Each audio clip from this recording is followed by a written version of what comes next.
Fala pessoal, dando continuidade ao curso de Fisiologia do Exercício, módulo Sistema Muscular. Na aula de hoje, nós vamos discutir o que é uma contração muscular, ou especificamente uma ação muscular. Nós vamos falar como que acontece a contração muscular e as principais adaptações ao treinamento físico, especificamente ao treino de musculação. Então, na aula de hoje, primeiro questionamento que nós vamos responder é: quais são os tipos de ações musculares?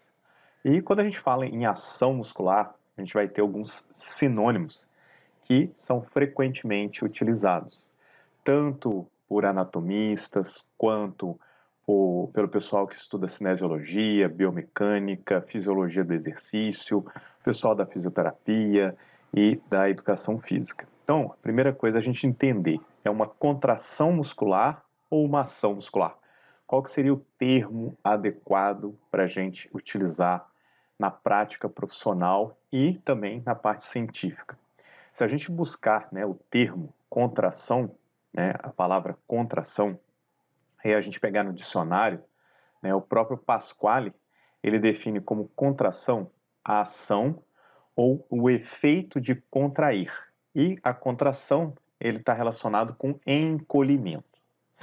E se a gente buscar nos livros de fisiologia do exercício, por exemplo, do McArdle, que é o livro-texto que a gente utiliza na aula, a contração, ela se refere à capacidade de gerar força pelo complexo actomiosina, de actina e miosina, que são as proteínas contráteis que a gente viu na aula passada, das fibras esqueléticas, e não implica necessariamente um encurtamento muscular.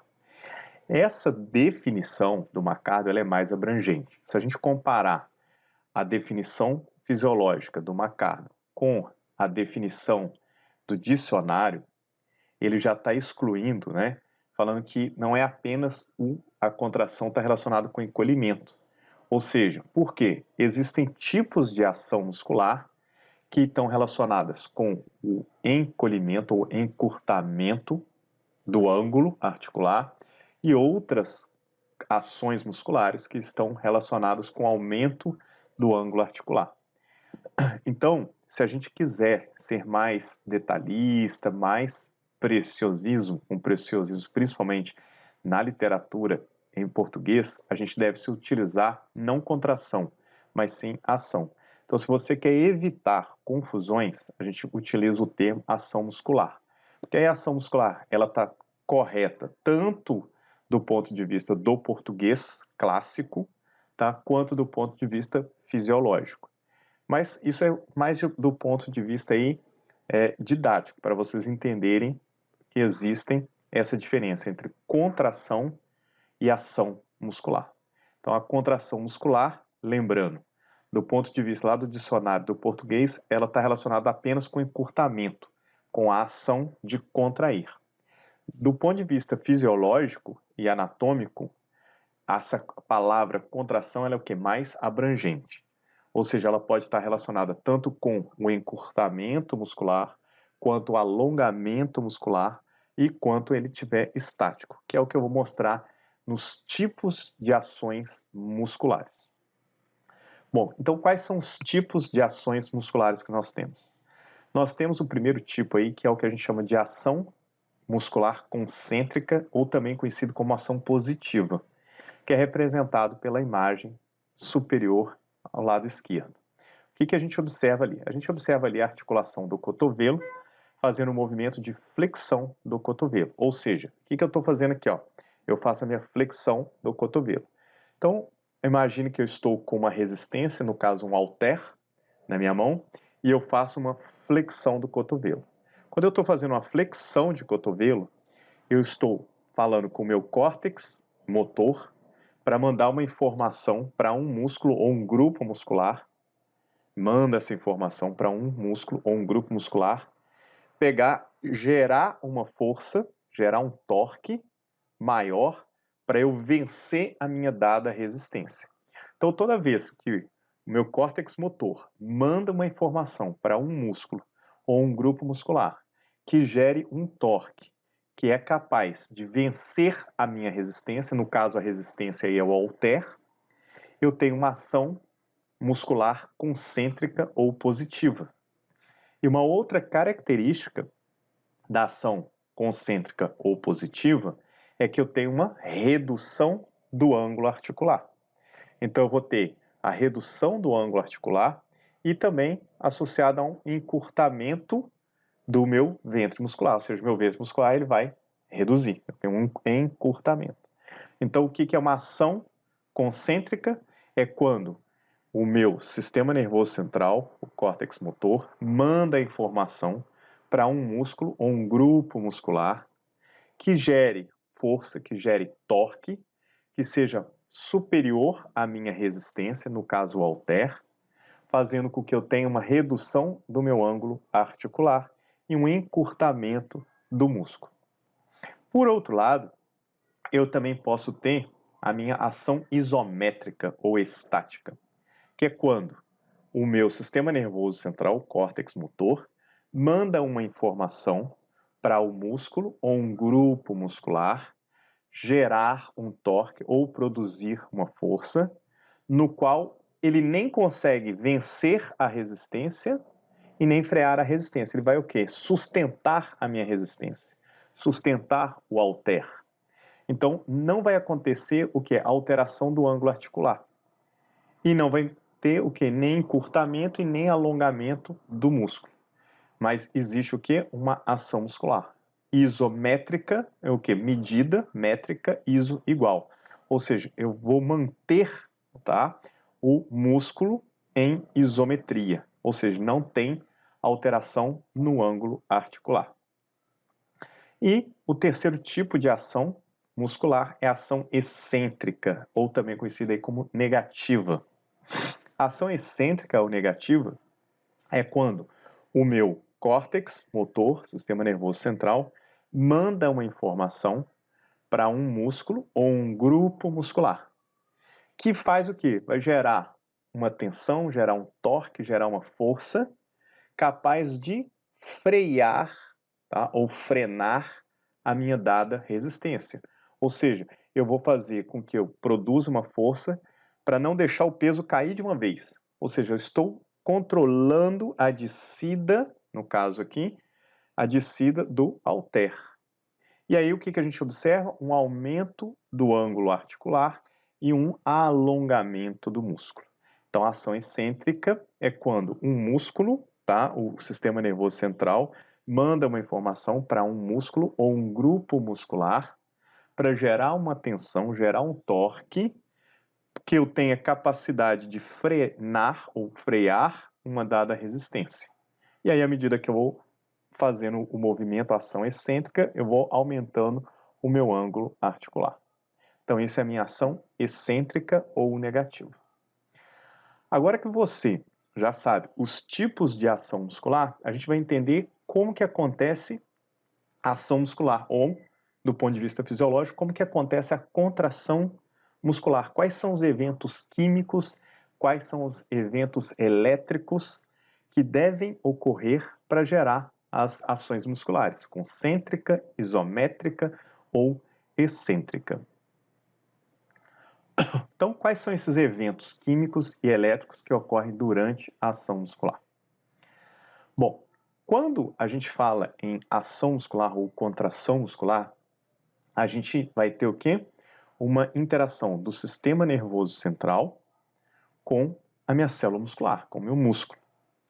Lembra que eu falei que vai ter uma informação vinda lá do córtex motor, mandando, por exemplo, para o bíceps braquial, para as células musculares que compõem o bíceps braquial? E como que essa informação chega até as células musculares do bíceps braquial? A gente pode observar essa imagem que nós temos aqui o meu neurônio motor, ou também conhecido como motoneurônio.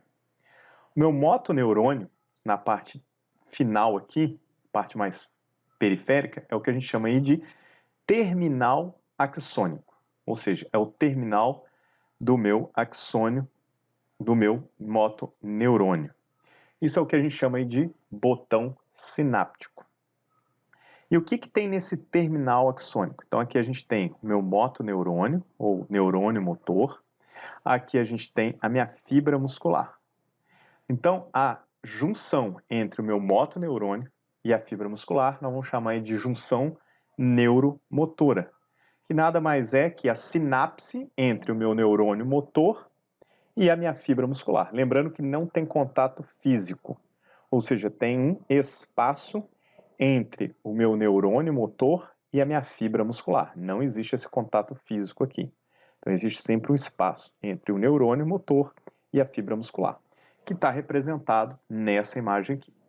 Então, o meu terminal axônico, ele tem umas bolsas que é chamada de vesículas. Essas vesículas, essas bolsas representadas na imagem, contêm um neurotransmissor, que é a acetilcolina. Então a gente tem várias bolsinhas dessa, várias vesículas contendo acetilcolina. E aí o que acontece? Quando eu gero um potencial de ação que passa pelo meu motoneurônio ou pelo meu neurônio motor, vai fazer o quê? Vai fazer com que essas bolsinhas, que essas vesículas que estão localizadas na parte central do meu motoneurônio, elas aproximem da minha membrana do terminal axônico. Essa membrana é conhecida como membrana pré-sináptica. Porque lembra que eu falei que tem uma sinapse entre o neurônio motor e a célula muscular? Então, essa membrana é a membrana pré-sináptica. E aí, o que acontece? Eu tenho uma onda de despolarização, faz com que as vesículas contendo acetilcolina aproximem da membrana pré-sináptica. Quando as vesículas de acetilcolina aproximam-se da membrana pré-sináptica, ocorre uma fusão das membranas da vesícula de acetilcolina com a membrana pré-sináptica. E aí, o que vai acontecer é que a acetilcolina ela vai sofrer uma exocitose e vai cair no espaço que é chamado de fenda sináptica. Lembra que eu falei que não tem contato direto a minha sinapse, ou seja, eu tenho a minha junção neuromuscular, que é o meu motoneurônio, tem o espaço e eu tenho a célula muscular. Então, esse espaço a gente chama aí de junção neuromuscular, que é onde eu estou mostrando aqui com o meu apontador aqui. Então, essa junção neuromuscular, a fenda sináptica, vai estar cheia de moléculas de acetilcolina. Esse neurotransmissor acetilcolina vai interagir com um receptor específico para acetilcolina. E aonde está localizado esse receptor específico de acetilcolina?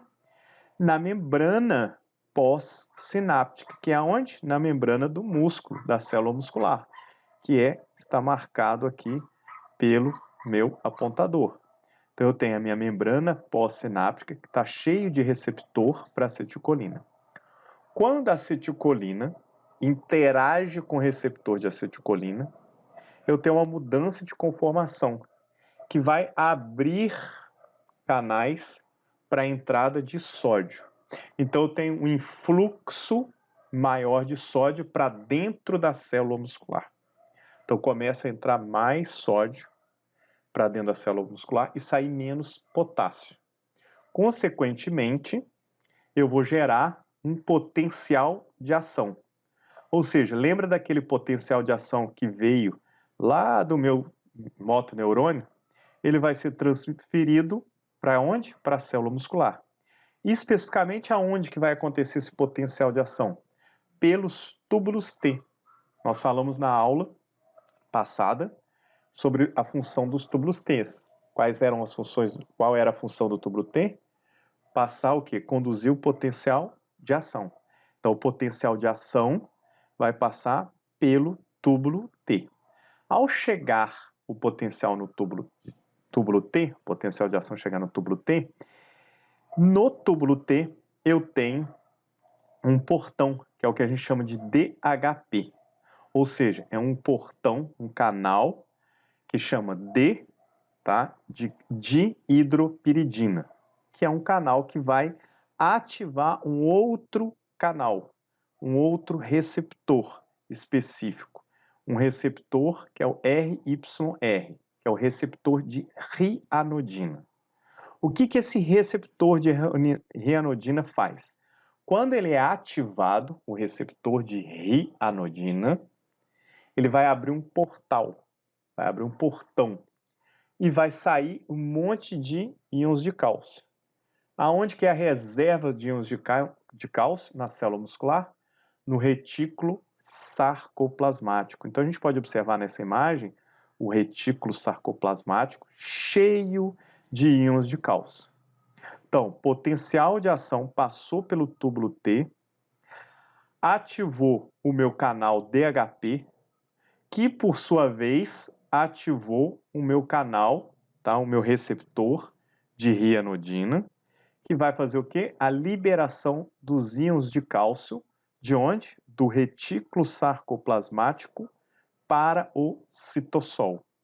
Então, na hora que o potencial de ação passar pelo túbulo T, o que acontece? Ativa o meu canal DHP, que por sua vez ativa o receptor de rianodina, abre o canal de cálcio, então entra muito cálcio agora no citossol, sai do retículo sarcoplasmático e vai para o citossol. E aí eu tenho um pool de cálcio no citossol, ou seja, dentro ali da célula muscular, especificamente ali no sarcoplasma. Então fica lotado de cálcio dentro do citossol. E o que acontece com esse cálcio? Esse cálcio, por sua vez, ele vai interagir com uma proteína regulatória, que é a troponina. Então, a troponina, a gente pode observar na imagem inferior, a troponina, ela tem uma forte afinidade pelo cálcio. Então, a troponina liga-se, o cálcio liga-se à troponina. Quando eu tenho uma ligação do cálcio com a troponina ela vai fazer o quê? Mudar a conformação da tropomiosina. Quando eu tenho uma mudança de conformação da tropomiosina, eu libero o sítio de ligação da actina. Quando eu libero o sítio de ligação da actina, a cabeça da miosina, ela interage com esse sítio de ligação da actina para gerar contração muscular. Então, isso a gente pode ver no próximo slide, que eu vou aumentar a imagem, vou ampliar a imagem para você ver como que acontece a ação muscular. Na imagem esquerda superior, eu tenho aqui as estruturas em forma de bola, tá? Aqui eu tenho a minha actina. Eu tenho a minha outra proteína, que é a minha proteína regulatória, a troponina. Eu tenho aqui a minha miosina, lembra que eu tenho aqui a cauda, o pescoço da miosina e a cabeça globular da miosina. E aqui, em azul, eu tenho a tropomiosina. Então perceba que a tropomiosina, ela está numa configuração em que não deixa ter uma ligação da cabeça da miosina com a actina. Então não tem como ter a contração muscular nessa posição. Por quê? Porque a tropomiosina ela está impedindo a ligação da actina com a miosina, com a cabeça globular da miosina. Para acontecer a contração muscular, eu tenho que ter essa ligação da cabeça globular da miosina com a actina. Como que vai acontecer isso? Eu tenho a liberação de íons de cálcio, que foi vindo de onde? Do retículo sarcoplasmático. Quando eu aumentei a concentração de cálcio no citossol, esse cálcio, olha só, ele vai interagir com a troponina. O cálcio interagiu com a troponina, muda a conformação da tropomiosina. Olha como é que mudou a conformação. Olha a imagem esquerda ao lado e agora ela mudando a conformação. Quando muda a conformação da tropomiosina, o sítio de ligação da actina fica livre para ter interação ou para se ligar à cabeça globular da miosina. Ao ligar a cabeça globular da miosina com o sítio de ligação da actina, na hora que acopla, na hora que encaixa, o que acontece ao mesmo tempo? Eu vou ativar uma enzima que é a miosina ATPase. A miosina ATPase, ela está localizada na cabeça globular da miosina e ela vai o quê? Quebrar o ATP, ela vai hidrolisar o ATP. Na hora que quebra o ATP, vai formar ADP mais PI e mais íon de hidrogênio. Quando eu tenho essa hidrólise de ATP, a cabeça globular da miosina, ela vai, entre aspas, cuspir o fosfato inorgânico. Eu tenho liberação de energia, porque é quando eu tenho a hidrólise de ATP, eu libero energia. Essa liberação de energia vai fazer com que eu tenha um movimento da miosina, especificamente do pescoço da miosina, fazendo com que eu tenha um deslocamento do filamento fino de actina. Então, esse filamento fino de actina ele vai se deslocar. E aí depois eu vou ter um momento de relaxamento, a minha miosina ela vai encaixar novamente enquanto tiver o estímulo, no próximo sítio ativo da próxima actina, vai gerar de novo a contração e vai ficar empurrando. Então, isso vai acontecer várias vezes enquanto tiver o potencial de ação, enquanto tiver esse aumento na concentração de cálcio no citosol. Então, assim que acontece a ação muscular. Eu preciso, então, do cálcio, para quê? Para interagir com a troponina, que por sua vez, quando eu tenho cálcio interagindo com troponina, muda a conformação da tropomiosina. Ao mudar a conformação da tropomiosina, eu libero o sítio de ligação da actina para ocorrer a interação da cabeça globular da miosina com o sítio de ligação da actina. Ao acontecer essa interação, eu ativo a miosina ATPase, que hidrolisa ATP, libera energia. Essa energia faz com que eu tenha um movimento da cabeça globular da miosina, especificamente do pescoço da miosina, fazendo com que eu tenha um deslizamento dos filamentos finos sobre o filamento grosso. Lembrando que o filamento fino é a actina, aquele conjunto que eu falei na aula passada, como se fosse um cordão de pérolas, tá? Retorcido, e o filamento grosso é o que é o conjunto aí de várias miosinas, de proteínas miosinas.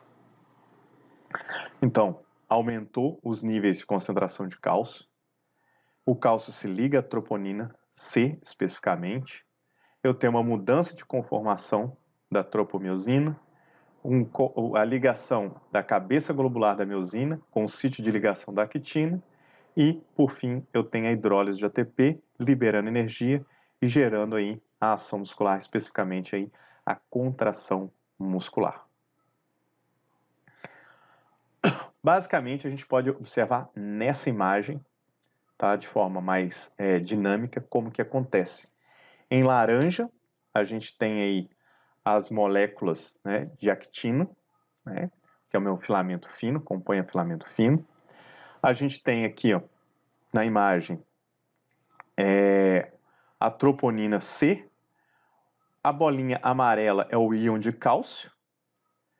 A bolinha verde na cabeça globular da miosina é o ATP, então ele repara que ele vai ser quebrado, hidrolisado, liberando energia.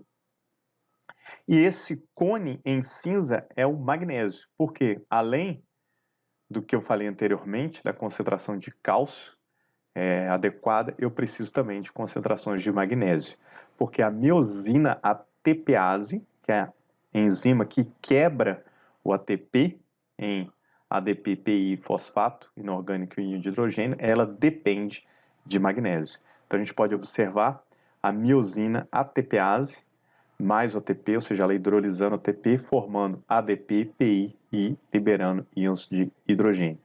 Lembrando que esse aumento da concentração de íons de hidrogênio dentro da célula contribui para deixar a célula mais ácida. E qual que seria o comportamento do sarcômero durante a ação muscular? O que acontece com o sarcômero durante a ação muscular, durante a contração muscular? Então, a gente pode observar na imagem superior aqui, a gente tem, né, um sarcômero relaxado.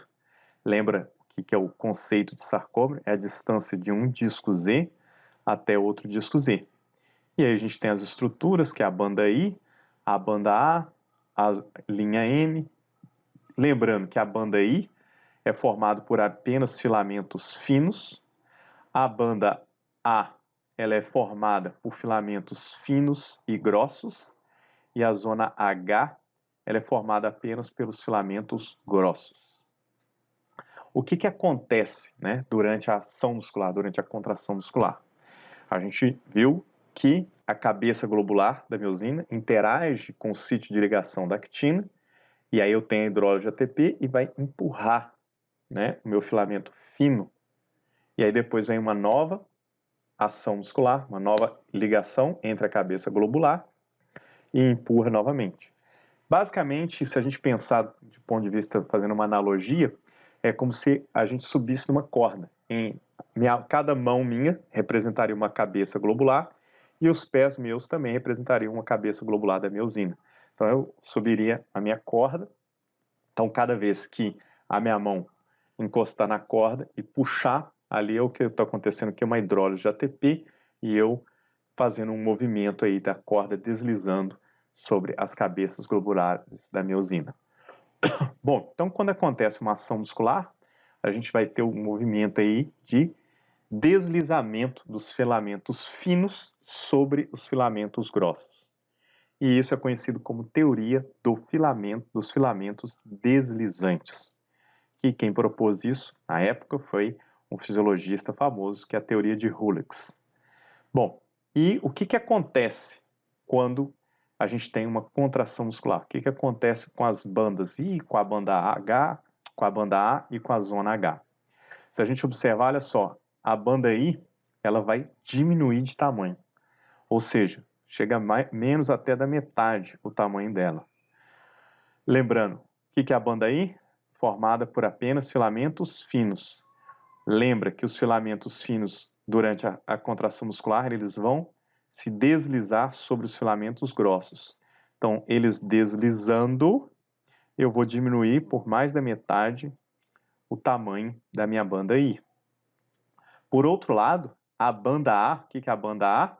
É composta tanto por filamento grosso quanto filamento fino. Então, a banda A ela vai ficar constante, o tamanho da banda A. E, por último, a zona H. O que é a zona H? É composta apenas por filamentos grossos. Mas lembra que durante a contração muscular eu não tenho um deslizamento dos filamentos finos sobre os grossos? Então, a minha zona H também vai diminuir de tamanho.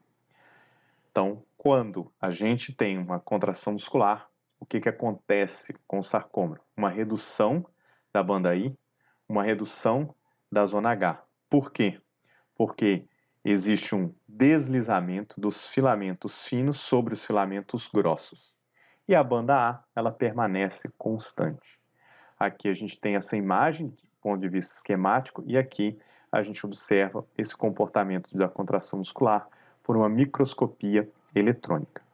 E o que é mais importante aqui é que cada risquinho desse aqui, ó, representa uma cabeça globular da miosina. E se a gente comparar aqui no estado relaxado e no estado contraído, a gente observa que tem mais cabeças globulares da miosina no estado contraído, interagindo com o sítio de ligação das actinas. Isso que a gente chama de ponte cruzada. Então, o que é a ponte cruzada? É quando a cabeça globular da miosina interage com o sítio de ligação da actina. Essa interação a gente chama de ponte cruzada. E na prática, o que significa isso? Quanto mais ponte cruzada, maior a capacidade da célula muscular ou do músculo como um todo gerar tensão, produzir força. Então, se eu quero levantar mais peso, por exemplo, na sala de musculação, eu vou ter que gerar o quê? Mais pontos cruzados. Eu vou ter que produzir mais pontos cruzados. Então, eu tenho que dar um estímulo maior, liberar mais quantidade de cálcio, gerar um pool de cálcio citossólico maior para gerar mais ponte cruzada, para produzir mais força e, por exemplo, para vencer uma dada resistência, levantar um peso mais pesado, tá? Com a quilagem mais pesada. Então, isso aí é muito importante, essa informação. O número de pontes cruzadas está diretamente relacionado com a produção de força muscular. E como é que acontece o relaxamento muscular? Para acontecer o relaxamento muscular, a primeira coisa que eu tenho que fazer é parar de mandar o meu impulso nervoso. Parar de mandar uma informação advinda onde? Do meu córtex motor. Então eu tenho que chegar e falar, ó, para de mandar informação. Isso lembra que é voluntário. Então, a partir desse momento, o que vai acontecer? Eu vou ter que diminuir a minha onda de despolarização.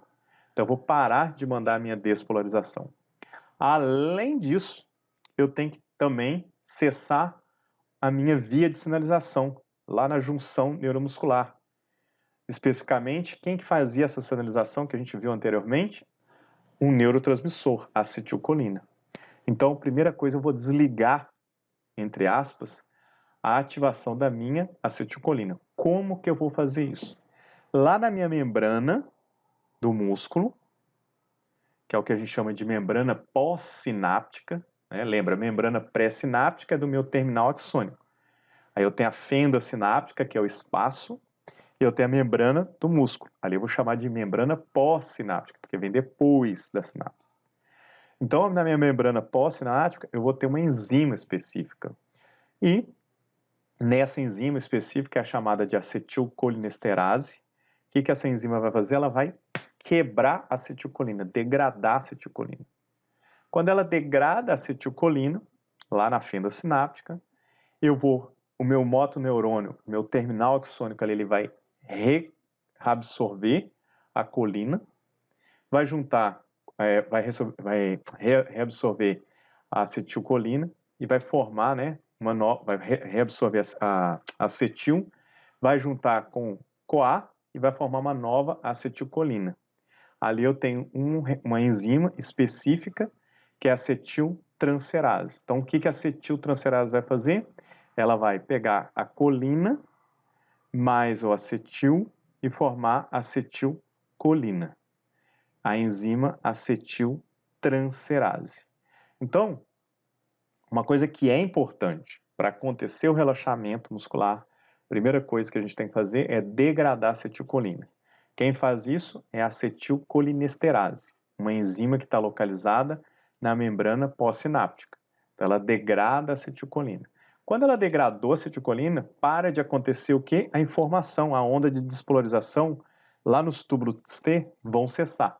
Então, já não vai ter mais despolarização no túbulo T. Consequentemente, o que acontece? Eu não vou mandar aquela informação lá para o meu canal DHP e para o meu receptor de renodina. Então, eu não vou ficar, não vai abrir o portão de cálcio do retículo sarcoplasmático, ou seja, não vai entrar mais cálcio no citossol. Então, esse já é o primeiro ponto para a gente ter o relaxamento muscular. O segundo ponto é o quê? Lembra que tem um pool de cálcio? Está cheio de cálcio lá no citossol. Então, eu vou ter que tirar esse cálcio, eu tenho que diminuir a quantidade de cálcio no citossol. Então, o segundo passo para ter o relaxamento muscular é o quê? Reduzir a quantidade de cálcio no citossol. O primeiro passo foi qual? Diminuir a onda, ou parar, melhor dizendo, né? Cessar a onda de despolarização. Como é que a gente cessou a onda de despolarização? Por meio da degradação de acetilcolina. Então, degradou a acetilcolinesterase foi lá, degradou a acetilcolina, parou, cessou a onda de despolarização que passa pelo túbulo T. Legal. Segundo passo é diminuir a quantidade, a concentração de cálcio no citossol. Para isso, existem duas formas. A primeira forma, o que eu vou fazer? eu vou bombear o cálcio que está no citosol para o meu armazenamento, o meu reservatório de cálcio, que é no retículo sarcoplasmático. Então, eu vou pegar esse cálcio e bombear ele para o retículo sarcoplasmático. Como é que eu vou fazer isso? Eu preciso de uma proteína específica, de uma enzima específica, que é a cálcio ATPase. Essa cálcio ATPase, essa enzima específica, ela está lá na membrana do retículo sarcoplasmático. Então, o que ela vai fazer? Ela vai quebrar ATP, ela vai precisar de energia e vai começar a pegar o cálcio que está no citossol e bombear, jogar para dentro do retículo sarcoplasmático. Então, perceba que aconteceu dois fatores importantes.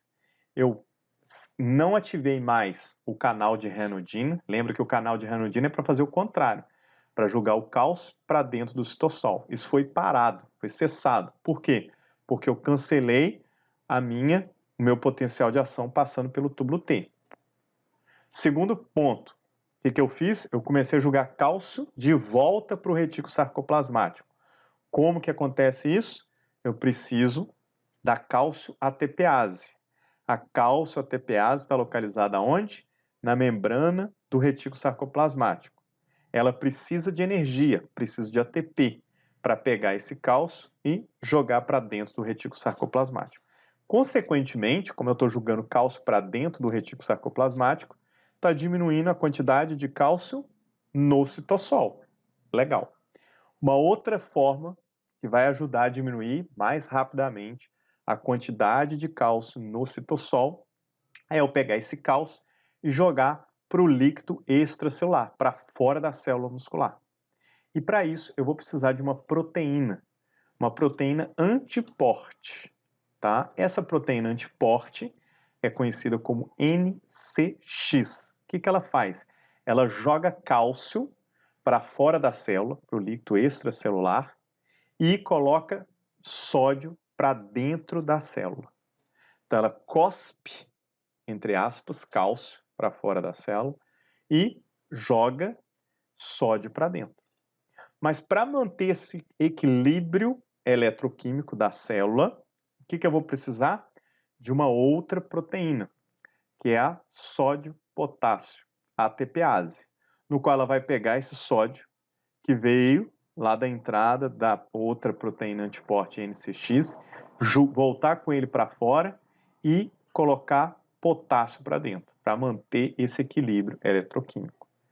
Então essas são as duas formas da gente diminuir a quantidade, a concentração de íons de cálcio no citossol. A primeira é por meio da cálcio ATPase, que vai pegar o cálcio e colocar para dentro do retículo sarcoplasmático, e a segunda é por meio de uma proteína antiporte, que é a NCX, que vai pegar esse cálcio e jogar ele para fora da célula, no líquido extracelular. Quando acontecer isso, eu tirei aquele influxo de cálcio do citossol, eu não tenho mais a interação do cálcio com a troponina. E aí o que vai acontecer? A tropomiosina, ela volta à sua configuração de repouso. E aí, quando eu tenho a volta da troponina, da tropomiosina, na configuração de repouso, ela vai o quê? Esconder, bloquear o sítio de ligação da actina. E aí eu não consigo mais ter interação da cabeça globular da miosina com o sítio de ligação da actina. E aí eu tenho o relaxamento muscular. Então, para ter o relaxamento muscular, eu primeiro vou fazer o quê? Parar de mandar impulso neural para o músculo ou para o grupo muscular. Vou precisar de degradar a acetilcolina e vou ter que reduzir a concentração de cálcio no citossol.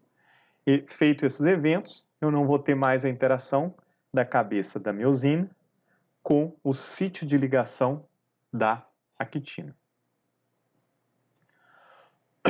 Bom, agora que a gente entendeu os eventos químicos e elétricos que ocorrem durante a ação muscular, nós vamos entender quais são as principais adaptações musculares induzidas pelo treinamento. E quando a gente fala em adaptações, a gente tem basicamente dois tipos de adaptação: as adaptações morfológicas e as adaptações neurais. Na aula de hoje, nós vamos focar especificamente nas adaptações morfológicas. E quando a gente fala em adaptação morfológica, eu quero discutir com você o principal esporte que a gente consegue visualizar o resultado de uma adaptação morfológica induzida pelo treinamento, que é o fisiculturismo. O fisiculturismo é uma modalidade esportiva no qual visa a máxima hipertrofia. Além disso, a máxima definição muscular, que é o que a gente observa nesse atleta, que é o Ronnie Coleman, em 1992, quando ele estava em início de carreira. E em 2004, quando ele estava no auge da carreira dele, e foi um dos maiores atletas do fisiculturismo, também conhecido em inglês como bodybuilding, do mundo. Tem o torneio mais importante dessa modalidade, é o Mr. Olympia, e ele venceu 8 vezes. Ele é um dos maiores campeões do fisiculturismo do mundo. Ele literalmente é o que a gente chama de lenda do fisiculturismo mundial. Não só ele, quanto outros atletas se destacaram nessa modalidade. E o porquê que eu gosto sempre de discutir, né, o fisiculturismo com essa parte de adaptação morfológica do sistema muscular estriado esquelético. Porque eu faço uma analogia como se fosse a Fórmula 1. Se a gente pensar em Fórmula 1, né, o esporte que mais gera adaptação morfológica do tecido muscular estriado esquelético é o bodybuilding, é o fisiculturismo. E dentre eles, nós temos diversos atletas que se destacaram nessa modalidade. Nessa imagem, vocês podem observar os atletas que ganharam mais vezes essa competição, que é a mais importante do mundo na área do fisiculturismo, que é o Mr. Olympia.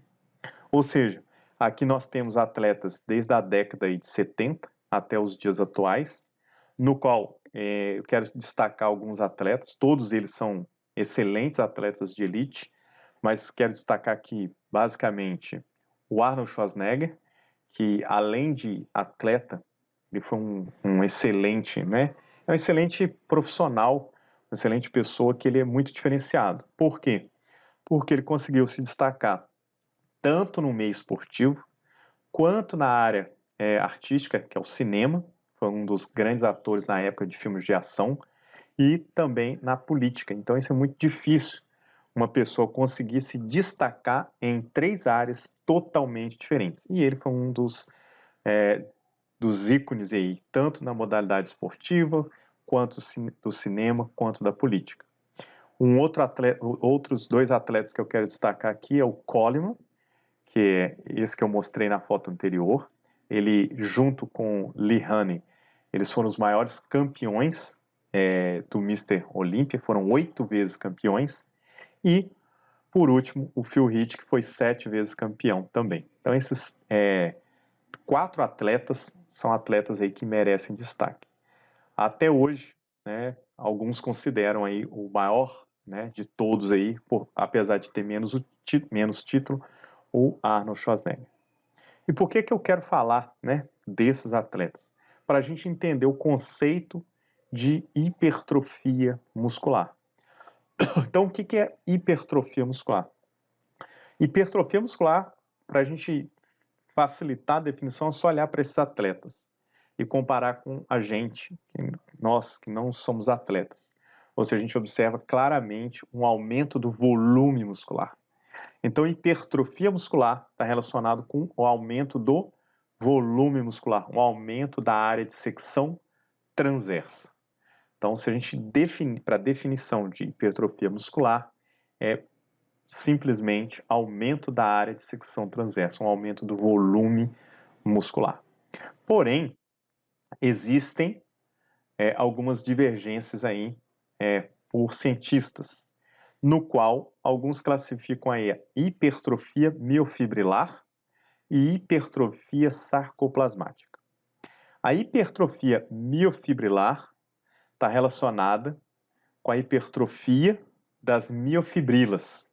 Então, se a gente voltar à aula anterior, a gente tem que lembrar que o meu ventre muscular, né, o meu músculo, ele é formado por miofibrilas, um conjunto de miofibrilas. Cada miofibrila é formada por um conjunto de miofilamentos, cada miofilamento é formado por um conjunto de proteínas. Então, quando eu tenho um aumento na área de secção da minha miofibrila, eu tenho o conceito aí de hipertrofia miofibrilar. E também a gente vai encontrar na literatura a hipertrofia sarcoplasmática. A hipertrofia sarcoplasmática, alguns pesquisadores defendem ela, a existência dela, apesar da gente ter poucas evidências da sua comprovação científica, mas como que é a definição da hipertrofia sarcoplasmática? A hipertrofia da sarcoplasmática é um aumento do volume do sarcoplasma. Então, nesse caso, eu não tenho aumento da área de secção da miofibrila, mas eu tenho um aumento da quantidade, por exemplo, de água, e aí eu tenho uma expansão da minha célula muscular. Ou seja, o aumento aí da retenção hídrica, o aumento da quantidade de glicogênio, que faz eu ter uma expansão da minha célula muscular, e aí também caracterizar um aumento do volume muscular. Isso começou a ser especulado, principalmente quando eles compararam esses atletas de fisiculturismo, que têm um volume muscular maior do que aqueles atletas de levantamento de peso. Então, aqueles atletas de levantamento olímpico, basista, que levanta muito peso, eles têm mais força muscular, eles conseguem levantar mais peso, porém eles têm um volume muscular menor. Então, a partir dessas observações, pesquisadores, treinadores e entusiastas começaram a gerar essa definição. Os fisiculturistas, eles têm mais hipertrofia sarcoplasmática. E os basistas, os levantadores olímpicos, têm mais hipertrofia miofibrilar. Ainda existe essa discussão na literatura, a gente não tem nenhuma definição clara. Alguns pesquisadores defendem, né, a hipertrofia sarcoplasmática, outros acreditam que não existe essa hipertrofia sarcoplasmática, é tudo hipertrofia muscular. Então, existe ainda essas divergências. A hipertrofia sarcoplasmática é uma hipertrofia mais rápida, mais momentânea. O que a gente tem de evidência na literatura é que ela perdura aí de alguns minutos até 8 dias. A gente já viu isso na literatura. E a hipertrofia miofibrilar é aquela hipertrofia mais duradoura. A gente faz até uma brincadeira na prática, né? Que é o pessoal que quer sair final de semana vai lá e faz aquelas flexão de braço, né, antes de ir para a balada, e aí fica inchadinho, fica inchado. Aí aquele inchaço muscular está relacionado com essa hipertrofia sarcoplasmática. Mas lembrando que as evidências ainda são poucas relacionadas à hipertrofia sarcoplasmática. Bom, então será que essa hipertrofia muscular ela é mesmo seletiva? Então lembrando, hipertrofia está relacionado com o aumento do volume ou da área de secção transversa. Então, na imagem, aqui eu tenho a minha fibra muscular com uma área de secção transversa, X, treinamento, no caso musculação, gerou hipertrofia. Observa o aumento da área de secção transversa. Então, isso é a definição clara de hipertrofia. Agora, será que ela é seletiva pelo tipo de treinamento? Se a gente observar, aqui a gente tem a área de secção transversa de indivíduos que tiveram treinos diferentes. Por exemplo, comparando indivíduos que treinaram musculação na primeira coluna, indivíduos não atletas que não treinam e indivíduos que fazem esportes ou atividades de endurance, atividades de longa duração, os corredores de meia maratona e maratona. E aí a gente observa nesse gráfico claramente que os indivíduos que treinam, eles hipertrofiam mais do que indivíduos que não treinam, porém, quem treina musculação tem uma hipertrofia muito maior quando comparado com indivíduos que não treinam e comparado com indivíduos que treinam endurance, esportes de longa duração. E por que existem essa diferença? Por que a musculação, quem treina musculação, tem mais hipertrofia do que quem não treina e do que quem treina o aeróbio, também conhecido como treino contínuo ou de endurance. Tem um estudo, ele é de 2006, no qual eles avaliaram tanto a hipertrofia e a estrutural e funcional das fibras musculares de fisiculturistas e compararam com o grupo controle. Só pela ressonância magnética a gente já consegue observar a diferença do grupo controle contra o grupo de fisiculturismo ou bodybuilding, é a mesma coisa, para o quadríceps e vasto lateral. Então, só por imagem a gente já consegue observar que os fisiculturistas têm um volume, né, maior, uma área de secção transversa muito maior quando comparado com indivíduos não treinados. E aí, a gente traduz isso em gráfico, tanto para o vasto lateral quanto para o quadríceps, a área de secção transversa dessa musculatura ela é maior em fisiculturistas quando comparado com o grupo controle. E por que existe essa diferença? Por que os fisiculturistas têm uma maior área de secção transversa? Olha só que interessante. Se a gente observar o tipo de fibra muscular, a gente viu isso na aula passada, o que acontece? Os indivíduos controle, eles têm mais fibras do tipo 1, quando comparado com os indivíduos que são atletas de fisiculturismo. E quando a gente observa as fibras do tipo 2x, que são as que hipertrofiam mais, os fisiculturistas apresentam uma maior quantidade de fibras do tipo 2x. As fibras do tipo 2A, elas são semelhantes. Então, o que está diferenciando de fato é a proporção das fibras do tipo 1, que é menor em fisiculturismo, e as fibras do tipo 2x, as que mais hipertrofiam, que é maior nos fisiculturismo. Consequentemente, o que vai acontecer, né?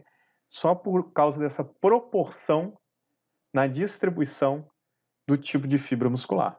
Olha que interessante. Nesse gráfico, a gente observa que as fibras do tipo 2A e do tipo 2X, nos atletas de fisiculturismo, elas têm uma área de secção transversa muito maior quando comparado com os indivíduos controle. Por que acontece isso? Por causa do estímulo de treinamento desses atletas.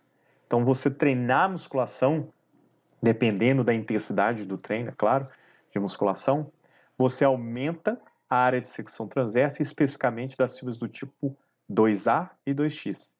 E quando a gente observa lá a área de secção transversa das fibras do tipo 1, elas são semelhantes.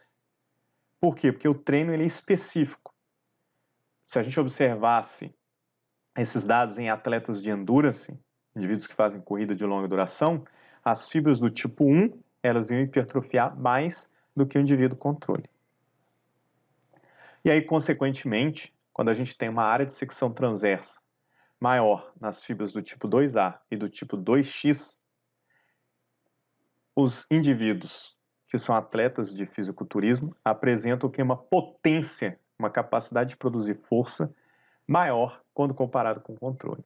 E aí, se ele produz mais força, ele consegue treinar mais intenso. E aí consegue gerar um estímulo maior para essas fibras musculares do tipo 2A e 2X aumentarem a área de secção transversa. Então, sim, o estímulo ele é específico para cada tipo de fibra muscular. E lembrando que os fisiculturistas, esses atletas, eles ainda tiveram a vantagem de ter uma proporção de fibras do tipo 2X maior quando comparado com o grupo controle. Então a gente pode afirmar, né, que a hipertrofia, sim, ela respeita o princípio da especificidade. Especificidade de quê? Do treinamento. Então se eu dou um treinamento, lá, musculação, dependendo da intensidade, é claro, quando eu coloco uma intensidade alta, eu vou estimular as fibras musculares do tipo 2A e 2X. Então eu vou hipertrofiar mais essas fibras. Agora, se eu treinar com baixa intensidade, eu acabo estimulando as fibras do tipo 1. Por exemplo, clássico que eu dei anteriormente, treinamento contínuo, treinamento de longa duração. Mas será que só o treinamento ele desencadeia essas adaptações morfológicas? Será que só a musculação vai fazer isso, vai ativar essas fibras musculares, vão estimular as fibras musculares? Será que existe alguma importância do treino de flexibilidade para a hipertrofia? Muitas pessoas associam, né, a hipertrofia muscular como rigidez muscular. mas a gente pode observar por essa imagem, claramente, que não existe nenhuma relação de rigidez muscular ou redução da flexibilidade com a hipertrofia. Desde que você treine a capacidade física, a flexibilidade, a gente pode ter resultados como este, observados por um atleta de fisiculturismo. Um atleta, inclusive, brasileiro, que é o Fernando Sardinha. Então, esse atleta ele consegue ter uma abdução horizontal, né, do quadril completa, graças ao treinamento. E será que tem alguma vantagem um fisiculturista treinar flexibilidade? Será que, além de ganhar amplitude de movimento, será que tem alguma outra vantagem? Se a gente observar, quando a gente alonga, quando a gente treina flexibilidade, a gente tem que lembrar que a gente está estirando o músculo. A gente está dando o quê? Gerando um estímulo, que seja que a gente chama de tensão passiva. Porque quando a gente faz a ação muscular, a contração muscular, a gente está dando tensão ativa, um estímulo de tensão ativa. Mas o simples fato de alongar, a gente está gerando um outro tipo de estímulo, que é o que a gente chama de tensão passiva.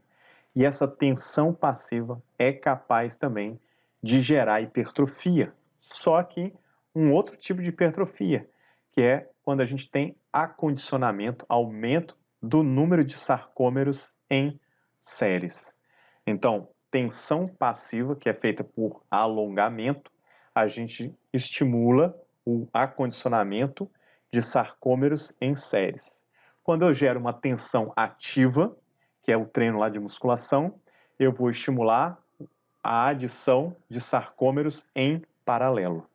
Então, sim, é importante eu incluir treinos de flexibilidade, tanto em programas de reabilitação para quem é o fisioterapeuta, quanto para profissionais de educação física que visam aí a melhora da performance esportiva, pelo simples fato de eu aumentar o número de sarcômeros em série.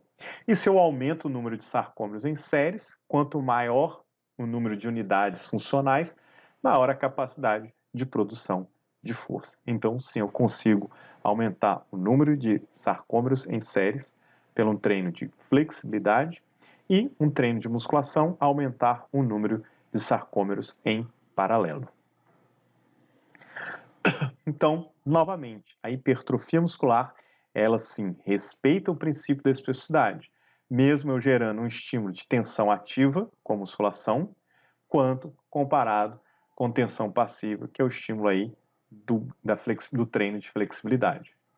E a próxima pergunta, será que o treinamento ele pode converter os tipos de fibra muscular? Será que eu consigo mudar o tipo de fibra muscular? Nesse trabalho de 1977, um trabalho bem antigo, ele mostra que o treino de musculação, ele mediu o tipo de fibra muscular antes do treino, 6 meses de treinamento, e não teve mudança no tipo de fibra. E depois ele imobilizou as pessoas por mais 6 meses, ou seja, para tirar todo o estímulo que ela tinha do treinamento de musculação, e novamente não se observou mudança no tipo de fibra muscular. O único tipo de mudança que a gente tem, lembrando, é quando eu dou um estímulo de treinamento contínuo, eu posso pegar as minhas fibras do tipo 2A e ela vai ter algumas características da do tipo 1. E, consequentemente, se eu treinar musculação, as fibras do tipo 2A, elas vão ter características próximas das fibras do tipo 2X. Então, a única que tem essa capacidade de mudar, mas ela muda muito pouco, são as fibras intermediárias, que é as fibras do tipo 2A. Mas elas nunca serão a do tipo 2A, do tipo 1 totalmente. E a do tipo 2A nunca vai ser do tipo 2X totalmente. Ok? Então, o treinamento ele não tem essa capacidade de mudar o tipo de fibra muscular. Então, o treinamento ele não induz essa alteração do tipo de fibra muscular. Somente a do tipo A pode ter algumas características bioquímicas da do tipo 1 ou do tipo 2, a depender do estímulo de treinamento. E aquela velha pergunta, você está cansado de treinar? Quer dar aquela paradinha? E quando você para, você perde tudo? O que pode acontecer? Então essa é uma pergunta clássica. Todo mundo fala, eu vou treinar, aí chegou férias, eu posso dar aquela parada? E aí, para a gente responder isso, o que a gente está falando aí do destreinamento físico. Então a gente tem vários atletas, atores de Hollywood, que tinham um corpo, definido, um corpo musculoso, um corpo volumoso, e deram aquela paradinha. Só que o grande problema é o quanto tempo você vai dar aquela paradinha. E você vai mudar totalmente o seu hábito alimentar, o seu estilo de vida, o seu comportamento, tanto quando eu falo hábito alimentar quanto parte de treinamento. E aí, o que a gente observa? Dependendo desse tipo de paradinha, desse descanso, do período de descanso, da mudança do seu comportamento, pode acontecer mudanças drásticas com o corpo. Então a gente observa vários atletas, atores, que estavam no auge, quando estavam trabalhando na sua carreira, e acabaram aí tendo uma mudança drástica do corpo. Então é bem interessante que o músculo mostra a capacidade plástica do músculo, a capacidade de ganho de massa muscular e a capacidade de perda de massa muscular. Então a gente pega aí, por exemplo, esse atleta, esse ator Van Damme, ele tinha uma massa muscular muito definida, e aí ele acabou aqui, ó, definição sumiu praticamente. Arnold Schwarzenegger, que eu falei, 7 vezes campeão, Mr. Olympia, apesar de ter fator idade também, mas existe uma mudança drástica. Por quê? O grande problema é que a maioria, principalmente atletas de elite, quando eles aposentam a carreira, eles mantêm o hábito alimentar, que é uma alta ingesta calórica, e param totalmente de treinar. E aí, consequentemente, o ganho de peso vem rápido, e aí quando ele ganha peso, quando ele fica sai do peso normal e vai para sobrepeso ou até obesidade, caso foi do Ronaldo Fenômeno, é difícil ele voltar a um peso ideal. Então a gente tem que tomar muito cuidado com essa paradinha. Agora, paradas de 15 dias até um mês não vai comprometer tanto o indivíduo. Tanto é que a gente tem as férias, as férias escolares que coincidem, as pessoas param de treinar. Bom, mas quais são essas implicações musculares com o destreinamento? O que acontece? Do mesmo jeito que o músculo, quando a gente dá um estímulo, faz musculação, ele gera uma hipertrofia, aumento da área de secção transversa. Quando a gente para de treinar, a gente vai o quê? Diminuir, entre aspas, murchar. A gente fala, murchei, parei de treinar, eu murchei. Basicamente é o quê? Você diminuiu a área de secção transversa. É o que a gente chama de atrofia. E num caso aí, quando a gente está ao avanço da idade, o idoso ele tem uma sarcopenia muscular, uma perda aí da massa muscular. É mais comum em idosos. Outra situação que a gente pode deparar, por exemplo, o indivíduo teve um acidente de moto, tá? Ou um acidente em casa que teve que colocar gesso, é o que a gente chama de imobilização.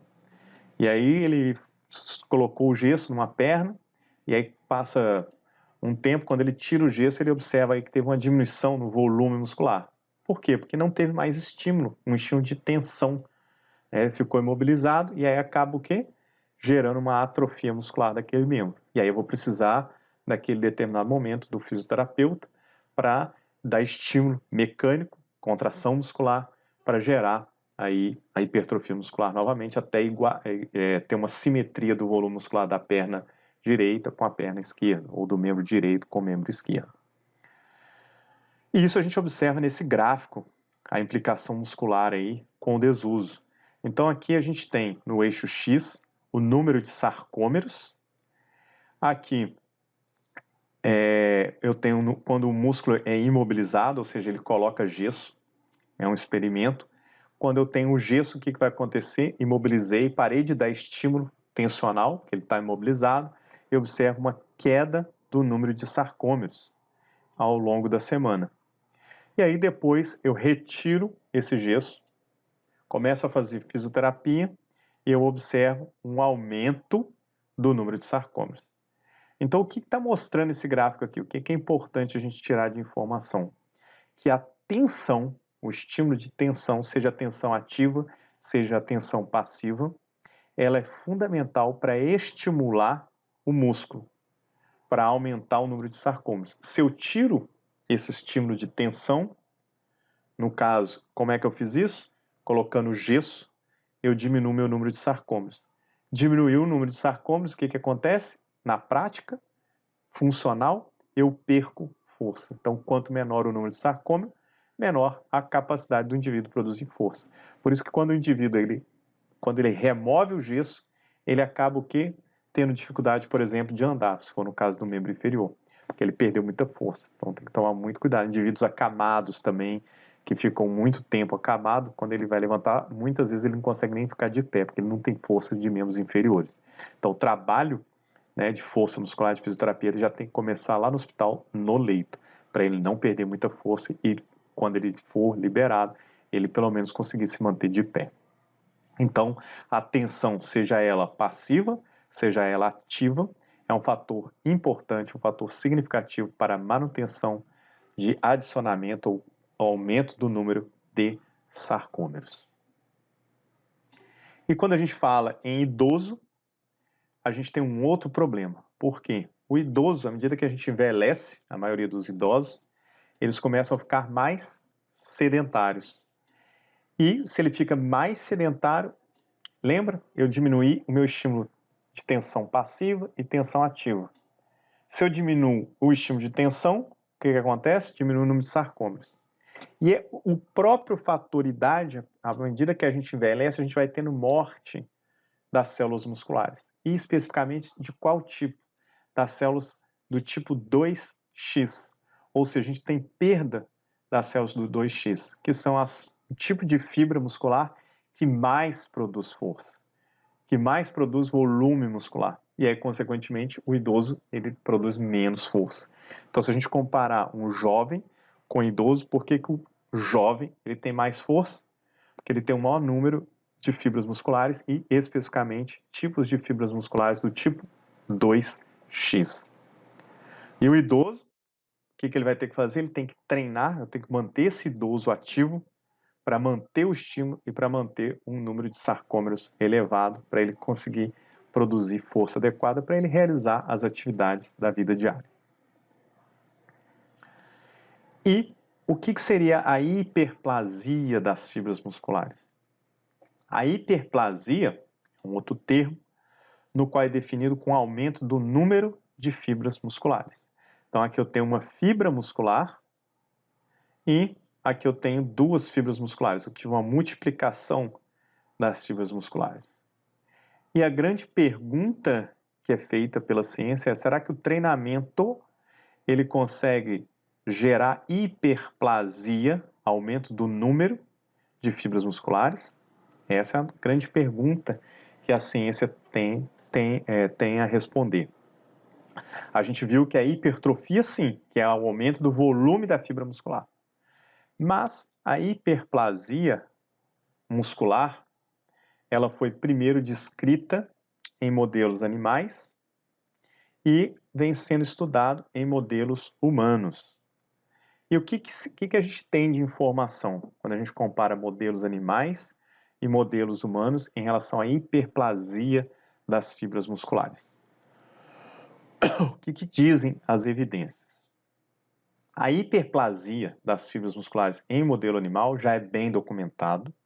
A gente já tem hiperplasia, aumento do número de fibras musculares em roedores, camundongo, rato. A gente tem em pássaros, em coelhos e em peixes. Então isso já é bem descrito na literatura, já está comprovado a hiperplasia de fibras musculares em modelo animal. E como que acontece essa hiperplasia das fibras musculares? É quando eu tenho um aumento do número de células satélites. E esse aumento do número de células satélites é superior ao necessário para regenerar uma fibra, uma célula muscular que sofreu uma microlesão, uma injúria muscular. Então, hoje a gente pode bater o martelo que a hiperplasia, o aumento do número de fibras musculares em modelo animal, é comprovado cientificamente. Porém, em modelos humanos, a gente não tem nenhuma evidência de hiperplasia de fibras musculares, mesmo em atletas de elite do fisiculturismo.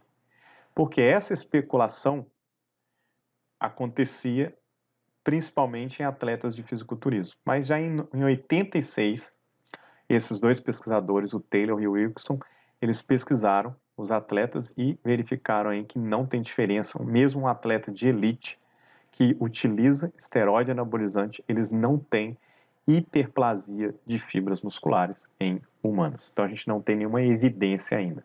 Até o presente momento, hiperplasia de fibra muscular em humano é pura especulação. Então, por hoje é só. Muito obrigado e até a próxima.